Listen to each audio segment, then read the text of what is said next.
Bonjour, bonjour, bonsoir, bonsoir. Bonsoir. Il y a jamais de TV. Autre nabino, autre bozali, belé, partout dans le monde.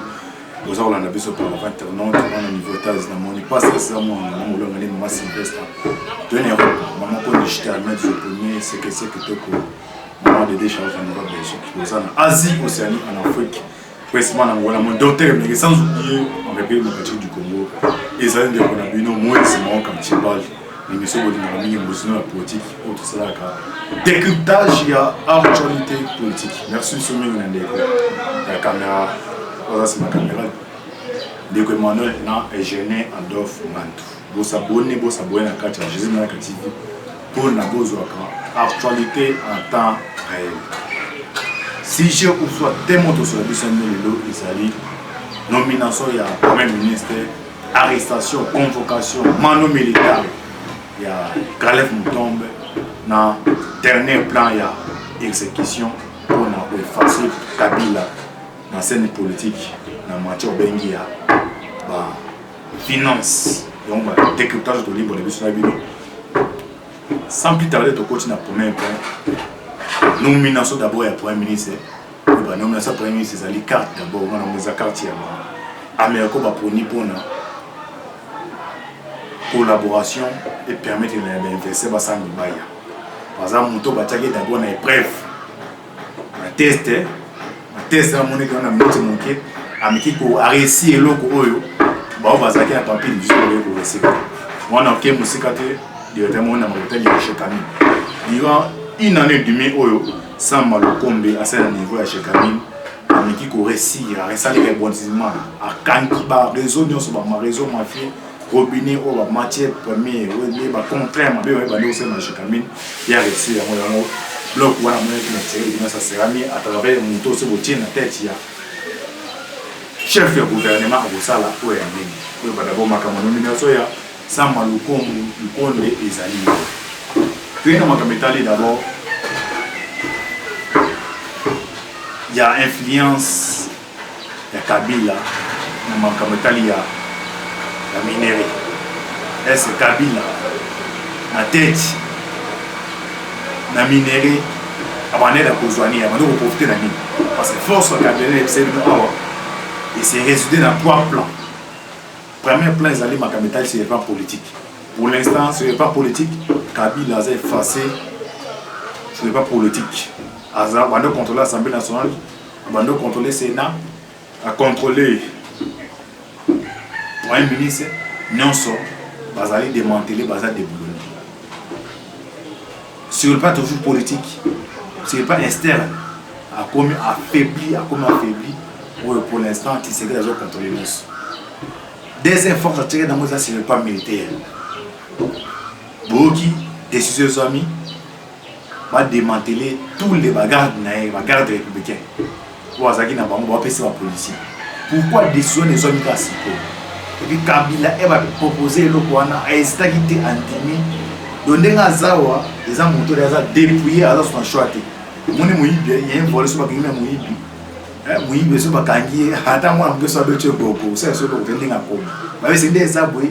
Bana mou autour de la qui na calzène. Donc, la police andimi. Donc, pas des autres tombés sans même pour hésiter. Alors, maman a pu être une force, Kabila a une force matrice. Ils sont sur le plan financier. Bon. Ils ont une concession minière où ils allaient dans un bon belé. Ok, politique, pour nous renverser un régime, pour nous comploter, pour ça la rébellion c'est un gambo. Alors force à travers ces résidus.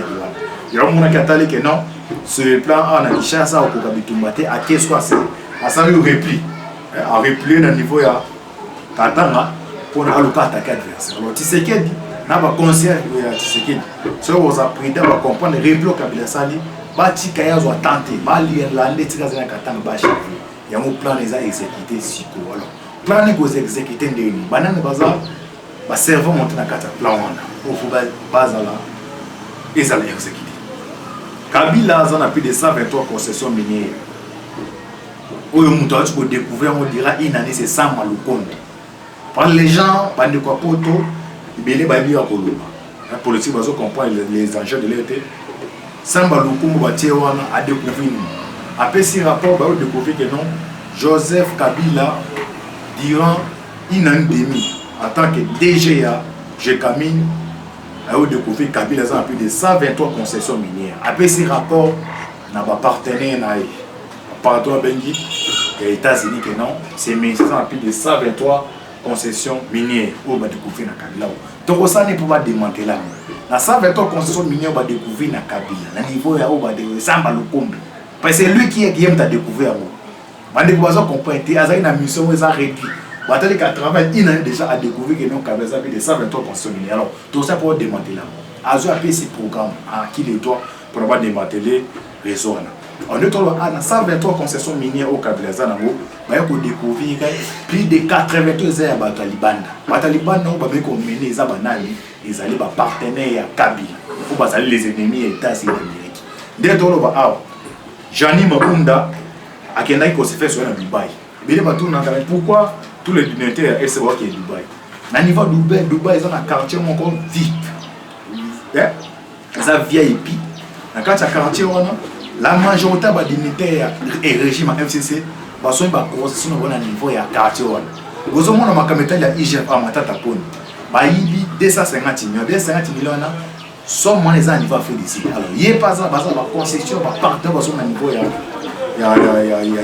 Dubaï. Alors, pour démanteler les zones, il faut qu'on négocie. Bloc d'abord partenaire comme la Wandimi, va lâcher, nous sommes à Boy. On va conseiller Kabila à délocaliser le quartier général insécurité. Pendant que tout le quartier général insécurité qui a besoin de l'Est. Alors pour l'instant, Kabila va côté Réunion. Dans le quartier Réunion, il y a John Numbi, Naje Dokyum, parce que Réunion va omettre. Si vous avez une révélation, c'est une révélation. On va transférer lobby à WhatsApp porte bon il y a Jedokyum. Il y a Réunion va côté Jedokyum va passer nuit dans 4 résidences. Des résidences, il y a un généraux, des résidences, il y a un politicien congolais. Hôtel, où il y a un jeune un peu perdu. Il faut monter. Mon cas, tout dans Tiba, la zone, il y a Tiba, par contre, il y a 4 résidences, des résidences généraux, des résidences à politicien. Na balance il y a un jeune un peu perdu. Au bazoka bango. Bah c'est bon que tout le monde ça à niveau chez Camille. Comme kuna par exemple pour pour ça rébellion à niveau à Katanga. Parce que bloc on a sur baboy ko lâcher ba concession minière ba conseil Kabila. Il faut dire insécurité. L'insécurité ça niveau SNI ya. Et il va cibler ba position faut pas éliminer.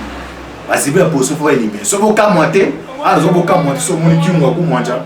Amu ko tamba na bana mu boka monter. Parce que par exemple politicien ba to ba destiné ba cibler ba éliminer ki on passe en 4 plan. Alors, il faut battre une sécurité à niveau de Katanga. On a 4 sécurité à Baponi ma tête. J'ai le Okyum, John Numbi. François Béa a eu fruit d'information. On a le conseil spécial en matière de sécurité et de sécurité. Ils ont comploté pour Nakoluka, côté quartier général à niveau de Katanga. Kabila a bénéficié de non c'est l'émission. Ils ont 23 groupes armés. Au Bazaki na Est et Baye na niveau ya Katanga. Ils ont été obligés, il y a encore les conseils spéciaux à ça la déplacement dans Boka Nenia Katanga. Et bah comme kuna plein de Kitaki. Ils ont plus de 423 jeunes un peu perdus au Bazaki Bazaki Bango. Basali réunion na Gombe, maman campagne na résidence ya nani Albert. Na kati ya réunion, bakosi bango ke non bako pesa wa message na ba Katanga. Ba tikele ba mbongo ba tikana basi na bango, ezali $1250, $1250 pour tikana basi na bango. Ba ko baza loger na hôtel mo eza na Kanimba ya Katanga kuna. Ba suka bo délégation de soutien niveau ya Burundi. Ko baza information à idonera ko. Ba yi basali bloc. On peut former ma jeune. Il faut déclarer République de Katanga. Est-ce que vous comprenez pourquoi Kabila a mis le quartier général et insécurité à niveau de Katanga? Et puis, directement, on peut tirer le conseil à démanteler les Banamo. Dès que vous avez dénoncé l'émission, tous les Banamo, au moins, vous avez un niveau de Gombe, tout le tous les Banamo, vous avez un quartier, vous avez démantelé, vous avez la police.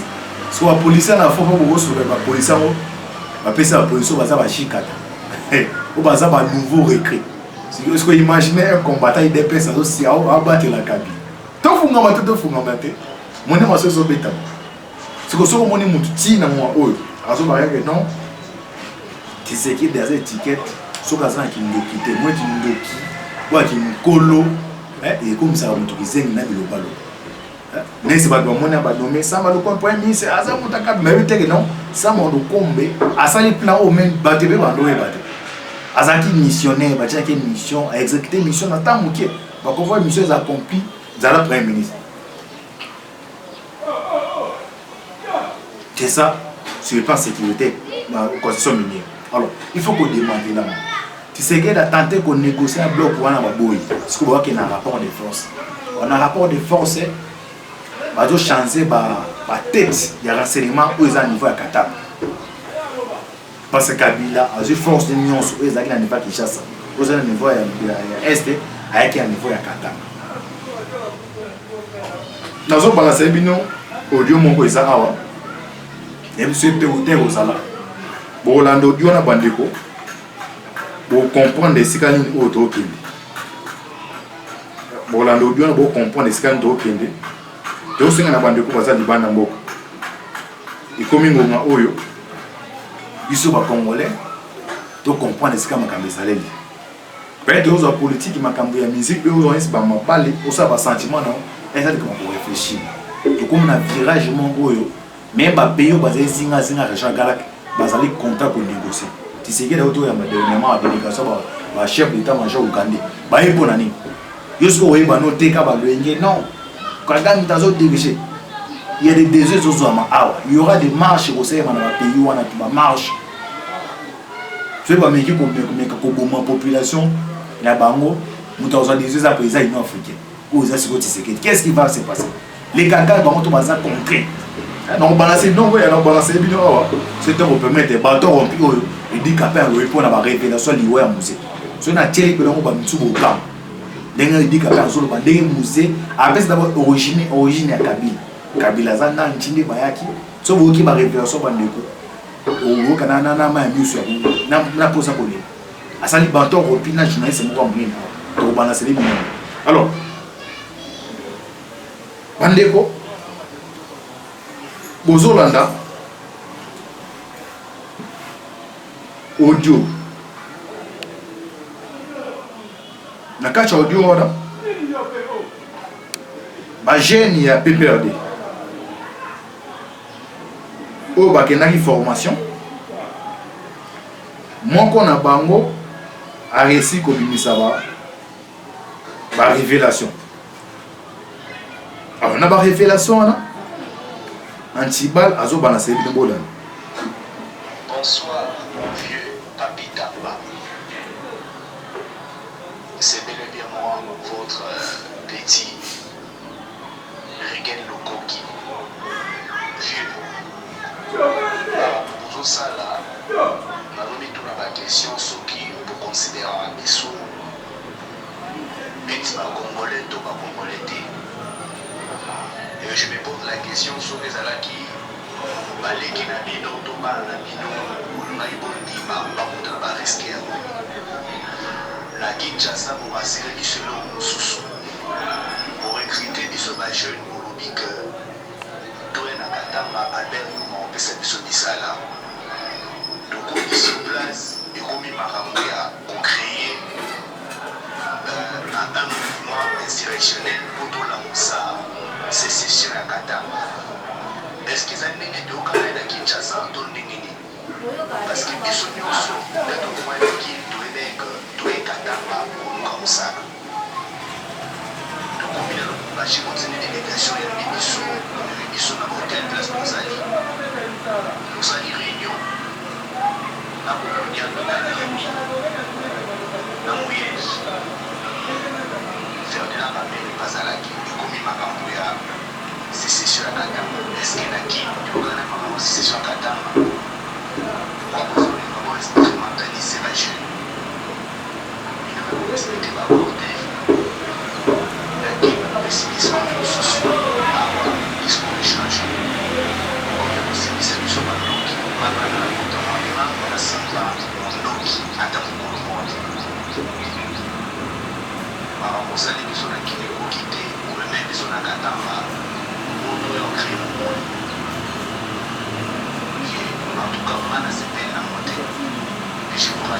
avons dénoncé sur le plan national et sur le plan international.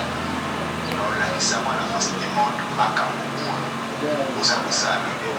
Sur les mots qui Makamou Nimi, Makamou, nous avons préparé et mis les arrêts pour continuer notre émission. On avait voilé les arrêts pour continuer notre émission.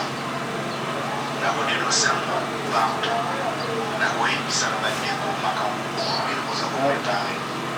On a posé la jamais, on a soutenu la séparation. Il y a encore un travail.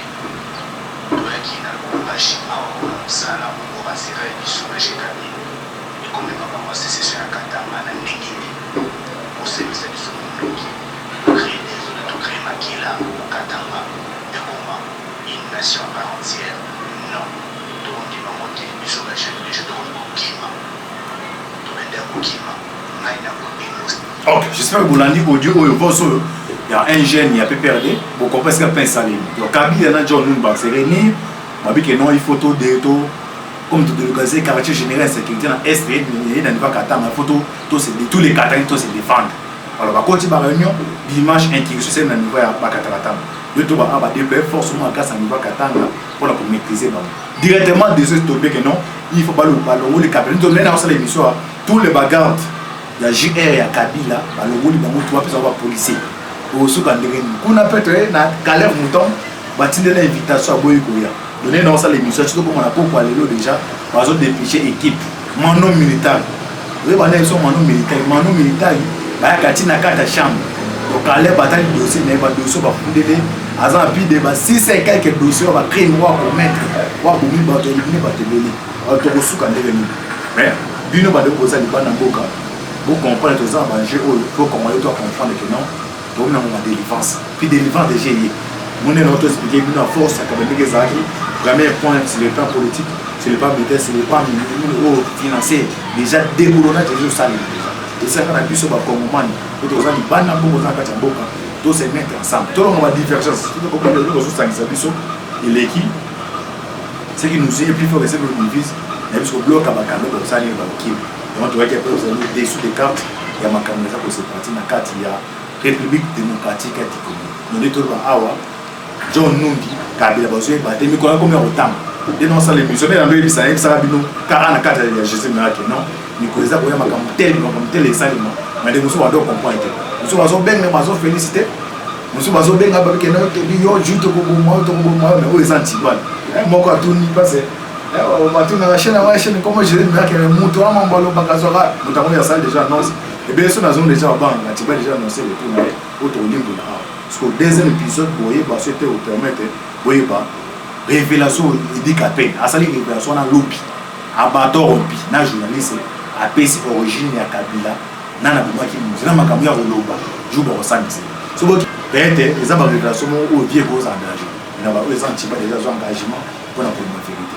Vous s'abonner pour la bonne actualité. Mais donc, on va dire que non, antibal, na Jésus, na Jésus, déjà. Antipa annoncé retour. Ils ont mon escale tout ça là. Tout changer dimension. C'est tout ça là. On va aller correlater, petit correlater, on va aller Emmanuel, on le comme moi. Dans ce pays à réussir, vous avez un contrat Antipa. Là, vous avez un contrat. Là, tu as notre zone idée, vous avez information à merci à vous s'abonner, vous partager vos points. Vous avez besoin de question. Vous avez besoin d'intervenir. Nous avons commis un antibal sur le pour répondre à l'histoire. Ça va pas pour la vie. Qui a pour ça décryptage. Nous avons premier c'est décryptage. Il y a plein de c'est des déboulonnés Kabila. Puis ma capitale il y a arrestation, il y a Caleb Mouton. Ça va pas pour la vie. Affaire à suivre.